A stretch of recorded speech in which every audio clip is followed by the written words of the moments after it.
MSCC Brajesh Chaudhary में आपका स्वागत है। और आज आप बातें जानेंगे कि हमें क्लास 12th में क्या पढ़ना और कौन कौन सा महत्वपूर्ण है और किस चैप्टर से कितने नंबर का प्रश्न आता है, ये आपको पढ़ना है।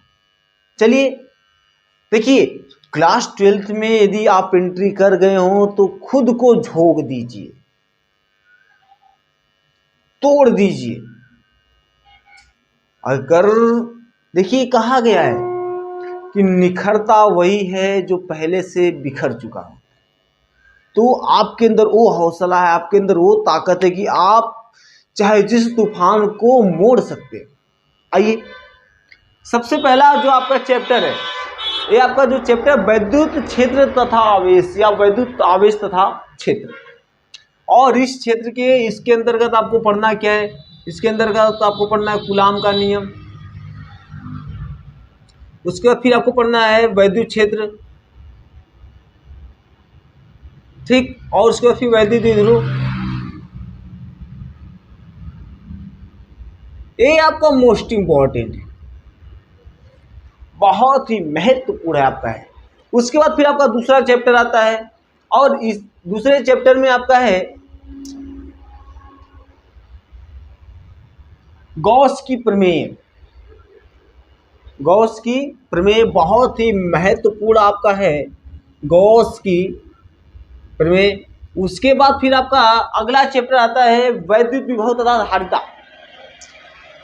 अगला चैप्टर आपका आता है वैद्युत विभव तथा धारिता, और ये भी चैप्टर आपका बहुत ही महत्वपूर्ण है। और उसके बाद आपको पढ़ना है वैद्युत चालन।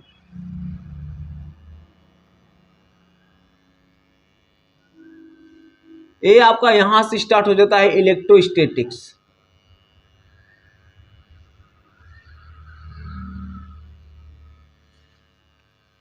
इलेक्ट्रोस्टैटिक्स यहां से स्टार्ट हो जाता है और इसमें आपके बहुत ही महत्वपूर्ण आपके इसी में से आपका मोस्ट इंपॉर्टेंट है। फर्स्ट पेपर में दो चैप्टर तो एकदम कतई जहर वाले हैं। एक तो वैद्युत का चालन, और इसमें आपको पढ़ना है आपको वैद्युत धारा के बारे में, जब वैद्युत धारा आपकी चलती है। उसके बाद फिर आपको पढ़ना है धारा का अनुगमन वेग पढ़ना है, फिर धारा घनत्व तो पढ़ना है, ये सब बातें इसमें पढ़नी है। उसके बाद फिर आपको पढ़ना है किरचॉफ वाला चैप्टर, किरचॉफ का नियम।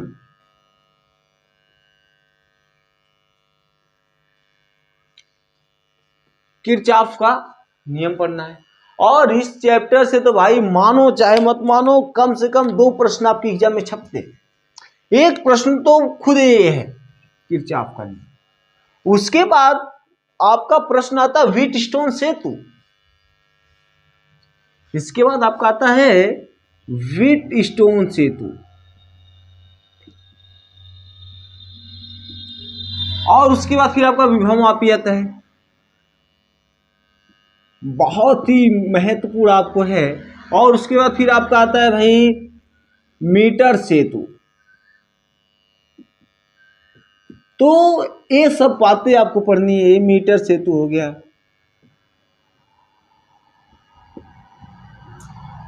अब उसके बाद फिर आपका पृथ्वी, अगला जो चैप्टर आपका है, अगला चैप्टर आपका है पृथ्वी का चुंबकत्व आपको पढ़ना है। पृथ्वी के चुंबकत्व में आपको क्या क्या पढ़ना है? चुंबक क्या होता है? हालांकि ये तो उतना महत्वपूर्ण नहीं है, लेकिन इसके आगे वाला जो चैप्टर है धारा का चुंबकीय प्रभाव, ये जो आगे वाला चैप्टर है या वैद्युत चुंबकीय प्रेरण, वैद्युत चुंबकीय प्रेरण, ये आपका मोस्ट इंपॉर्टेंट। यहां से आपके 8 नंबर छपते हैं, यहां से आपके 8 नंबर इसी में से छपेंगे, वैद्युत चुंबकीय प्रेरण में से। बहुत ही महत्वपूर्ण है। इसमें आपको पढ़ना क्या? इसमें आपको पढ़ना है फैराडे का नियम पढ़ना है, ठीक। उसके फिर आरस्टेट का प्रयोग पढ़ना है। उसके बाद फिर आपका उस पर आधारित न्यूमेरिकल्स है, उसको पढ़ना है। उसके बाद इसी में आपका एक बहुत ही महत्वपूर्ण आपकी टॉपिक ट्रांसफार्मर है। ट्रांसफार्मर के बाद फिर आपको ये पढ़ना, अन्योन प्रेरण पढ़ना, स्व प्रेरण पढ़ना। उसके बाद फिर आपका जो धारा होती है भंवर धारा, बहुत ही महत्वपूर्ण, इसको आप नोट कर लीजिएगा दोस्तों, ठीक है। उसके बाद सबसे कतई जहर टॉपिक आती है जिसे कहते हैं हम अल्टरनेटिंग करंट, प्रत्यावर्ती धारा।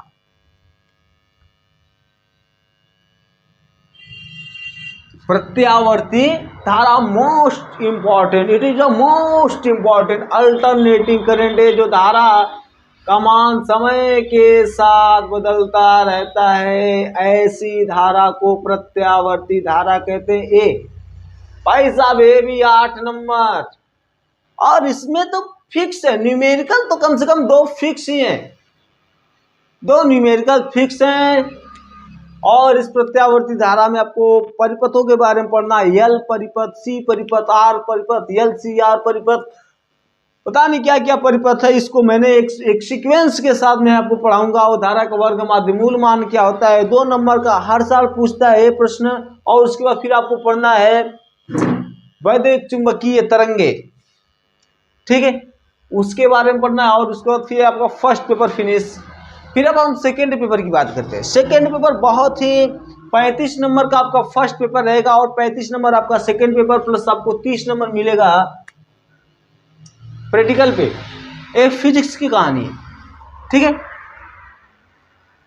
चलिए तो हम सेकेंड पेपर की बातें करते हैं। सेकेंड पेपर में आपका 4 चैप्टर टोटल मिलाकर एनसीईआरटी से अगर लेंगे, एनसीईआरटी की बुक से लेंगे।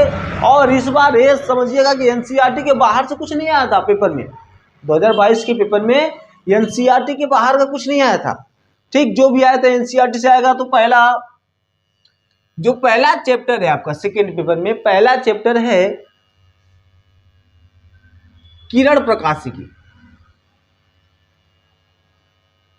किरण प्रकाशिकी ये तो है बहुत लंबा चैप्टर, लेकिन इसमें महत्वपूर्ण क्या है इसको मैं बता दूं। किरण प्रकाशिकी में सबसे महत्वपूर्ण आपका है लेंस मेकर का सूत्र,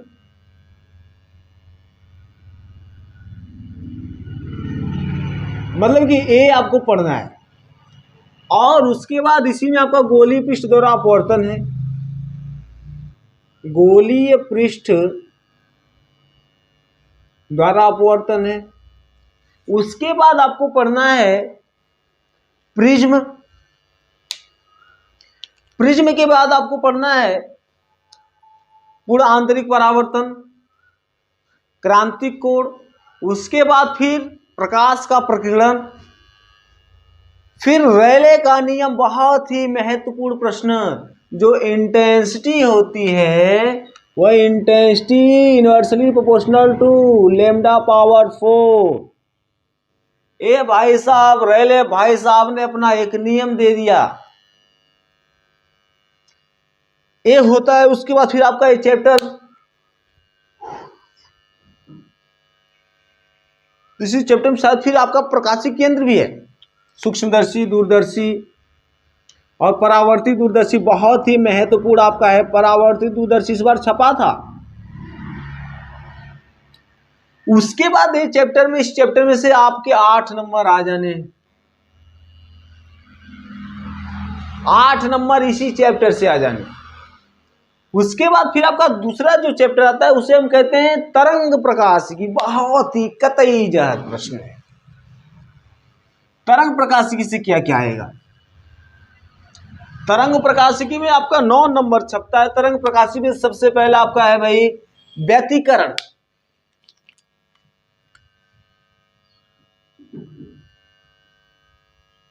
व्यतिकरण, इंटरफियरेंस। उसके बाद फिर आपका है विवर्तन। उसके बाद फिर आपका है ध्रुवण, पोलराइजेशन, ठीक। और इन सब से जो संबंधे हैं, तरंग प्रकाशिकी मतलब प्रकाश तरंगों के रूप में चलता है। हाइगेंस भाई साहब, हाइगेंस का सिद्धांत, ठीक। ये आपका इन्हीं पे आपका ये चैप्टर, मतलब कि ए वाला जो चैप्टर है तरंग प्रकाशिकी में आपको 4 टॉपिक पढ़नी। हाइगेंस का सिद्धांत, व्यतिकरण, विवर्तन, ध्रुवण, ये 4 की 4 महत्वपूर्ण है। व्यतिकरण नहीं छपेगा तो विवर्तन फिक्स है कि छपेगा आप में, ठीक है। अब उसके बाद फिर आपका सबसे महत्वपूर्ण आपका एक और प्रकाश का वैद्युत प्रभाव, अगला चैप्टर।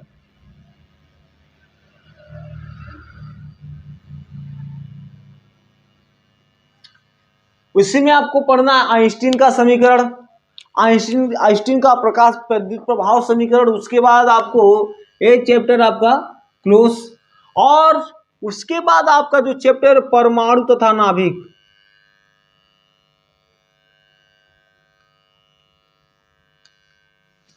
परमाणु तथा नाभिक पढ़ना है। और परमाणु तथा नाभिक वाले चैप्टर में हाइड्रोजन स्पेक्ट्रम के बारे में पढ़ना है। ठीक है, परमाणु क्या होता है उसको पढ़ना, एकदम इसके डीपली में जाना, रदरफोर्ड का परमाणु मॉडल, बोर का परमाणु मॉडल, थॉमसन का परमाणु मॉडल, ऐसे आपको परमाणु मॉडल्स पढ़ने हैं। और उनकी आपको हाइड्रोजन स्पेक्ट्रम के लिए आपका बहुत ही महत्वपूर्ण प्रश्न है, हाइड्रोजन स्पेक्ट्रम बहुत ही महत्वपूर्ण प्रश्न है।